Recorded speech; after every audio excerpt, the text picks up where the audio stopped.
Aujourd'hui, on a le plaisir d'accueillir une grande chercheuse, Dr. Lucie Germain, qui vient de remporter le prix Killam.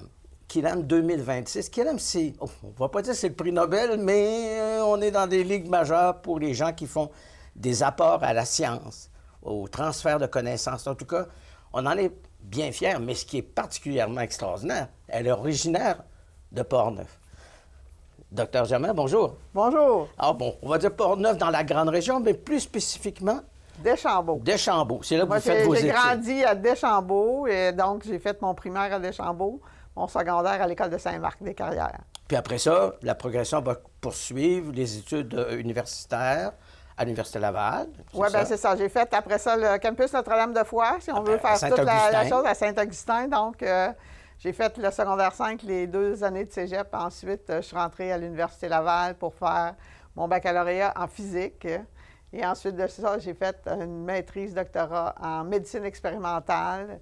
J'ai continué donc à la faculté de médecine et j'ai continué après ça faire un postdoc à l'Université McGill et je suis revenue comme professeur à l'Université Laval.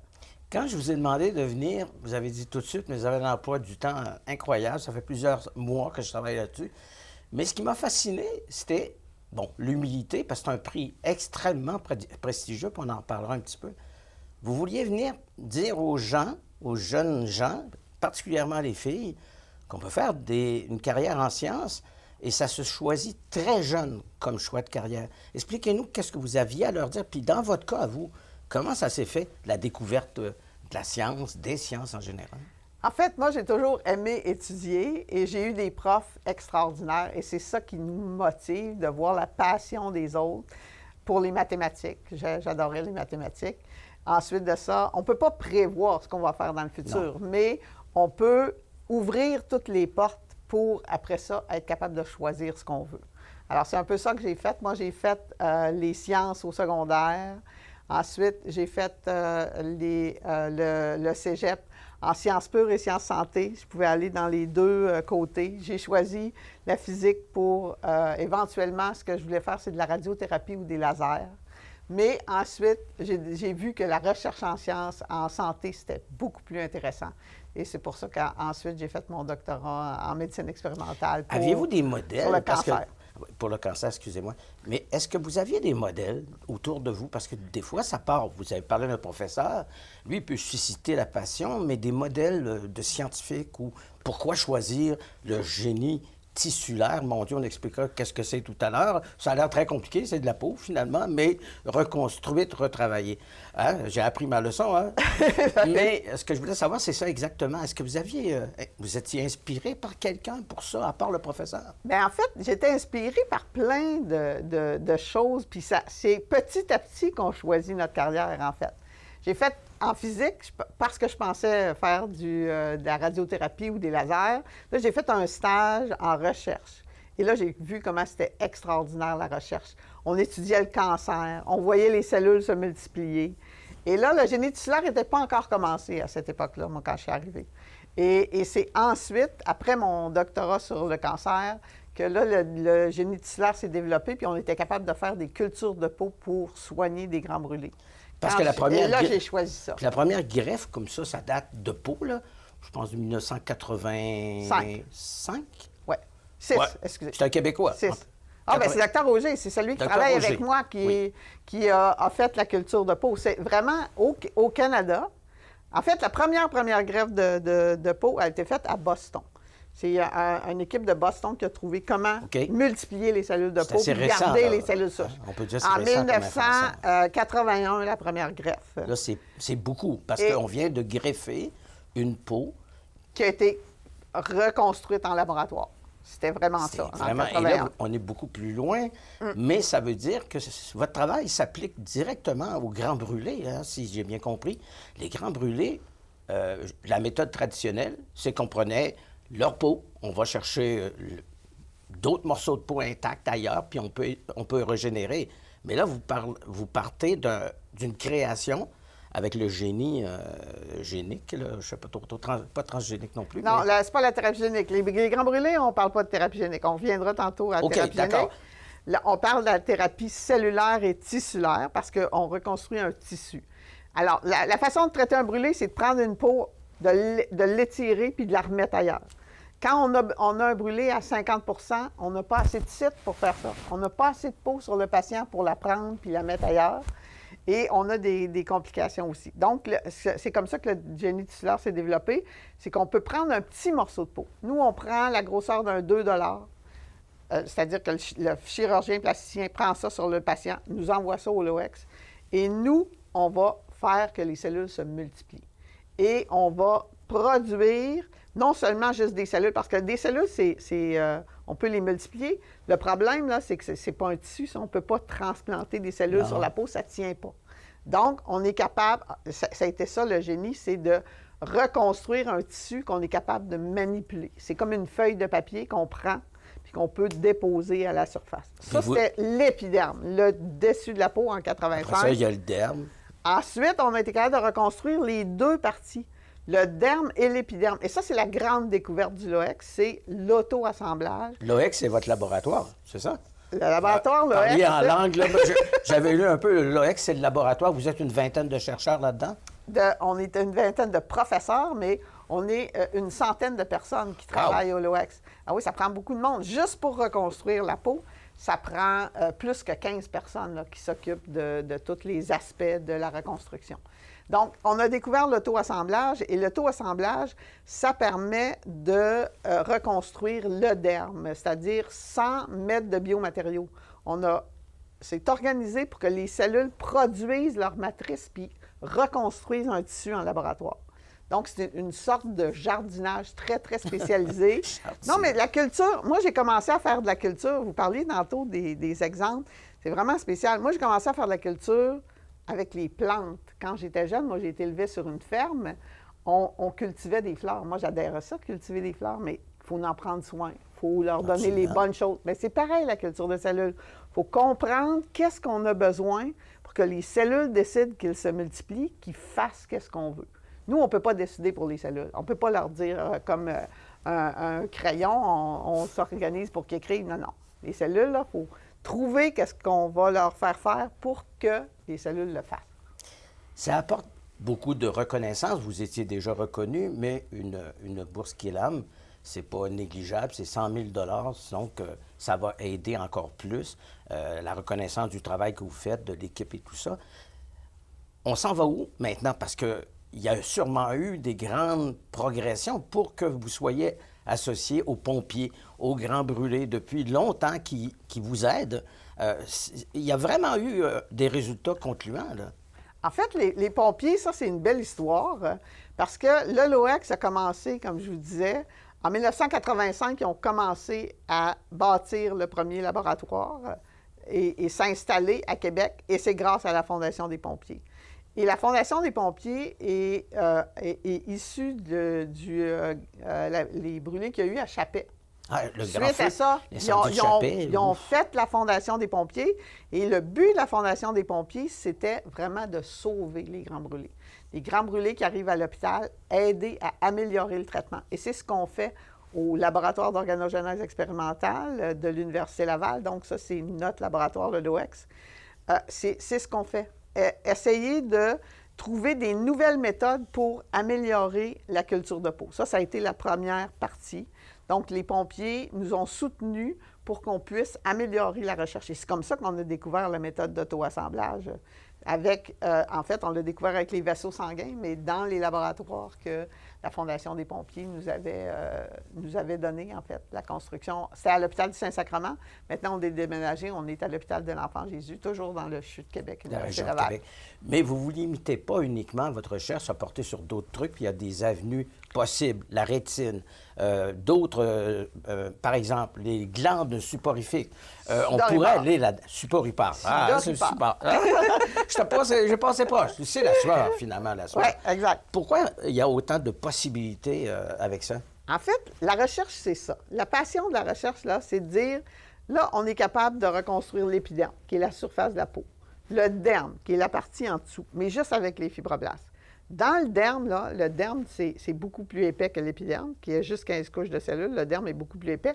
Et il y a beaucoup d'autres choses dans le derme. Il y a des nerfs, il y a les glandes sébacées, les glandes sudoripares. Les glandes sudoripares, c'est super important pour un patient parce que c'est ça qui permet, quand il fait très, très chaud, là, c'est ça qui permet au corps de diminuer sa température quand vous êtes dans les grandes chaleurs. Alors, quand vous greffez une peau, comme la nôtre qu'on a aujourd'hui, qu'on greffe chez le patient, qui n'a pas de glande sudoripare, bien, à ce moment-là, le patient ne pourra pas contrôler sa température dans les endroits qui ont été greffés. Est-ce que ça se avec pourrait la que peau. c'est un peu... Ce matin, j'ai parlé à quelqu'un, parce que je me renseigne toujours à Saint-Raymond, il y avait un monsieur au restaurant, puis il m'expliquait que son frère était un grand brûlé, puis il dit maintenant, il ne supporte pas la chaleur du tout, du tout, du tout. Il y a une raison, il y a une explication. C'est absolument pour ça. C'est parce que si vous avez été brûlé et qu'on vous a recouvert avec de la peau qui vient d'un autre endroit, les glandes sudoripares ne se régénèrent pas.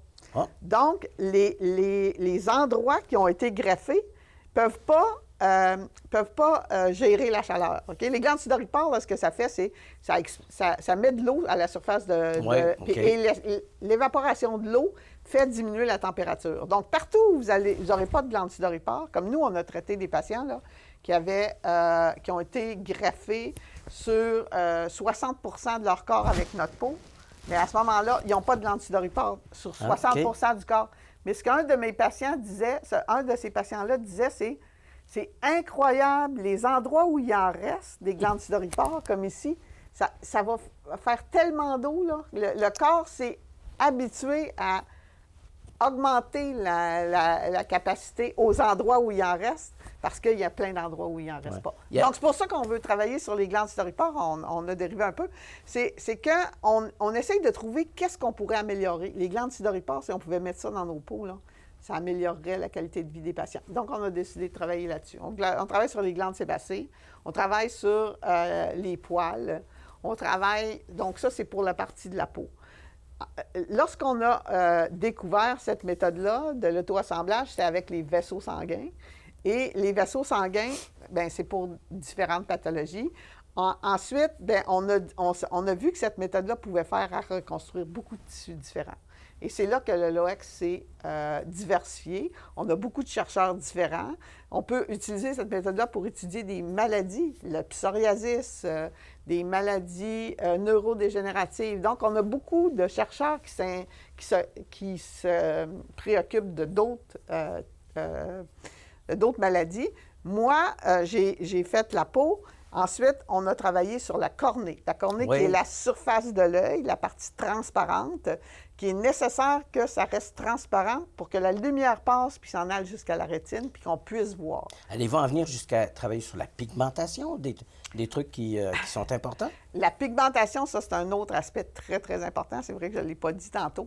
La pigmentation, c'est un de des travaux qu'on fait présentement parce que la peau, justement, c'est grâce à une sorte de cellule spéciale, les mélanocytes, qu'on a de la pigmentation dans la peau.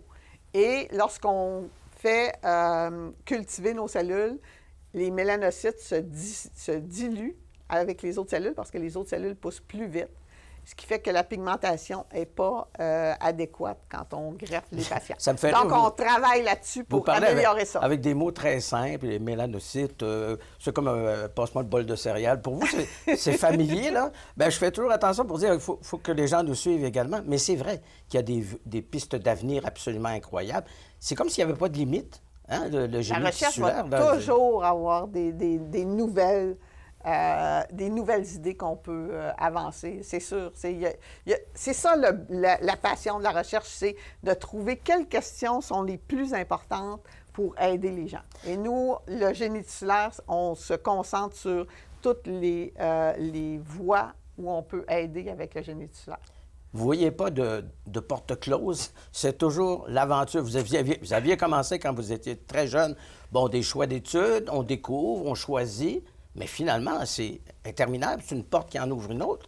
Mais c'est souvent ça, la vie, hein? On peut pas...